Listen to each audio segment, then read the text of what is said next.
Hey guys, welcome back to Reviews and How-Tos. I'm Tyler. Today we're going to be checking out this AC/DC Jobsite fan, and HEINPRO was nice enough to send it over to us for us to check out. Now it's pretty simple. It's a fan.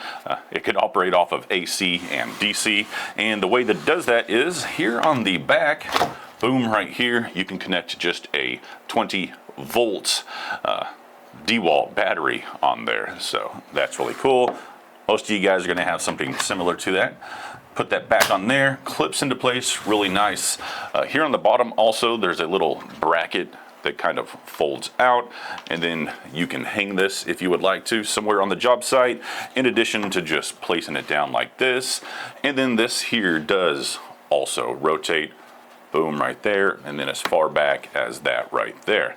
In regards to how well it operates off of about 12 watts of power, so you're going to get a pretty long amount of use off of one of your batteries here. We'll go ahead and turn this on, and it's just a little dial on here. The more you turn the dial, the faster it spins.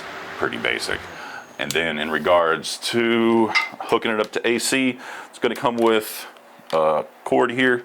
It's a decent size cord. You can always use extension cords with it. Like I said, you're just using that 12 watts, so nothing a standard extension cord can't handle. The plug for it, though, does have the kind of a bigger plug here. I mean, it's the little adapter type thing. Just 2-prong, non-polarized on there. And then you plug it in, and boom, same thing, it operates as well. You can pull the battery out while it's doing that. It will not charge that battery, unfortunately. That's something I did test. It will not charge that battery while this is connected to the fan. So you'll still need to charge your battery independently. But overall, really cool device right here.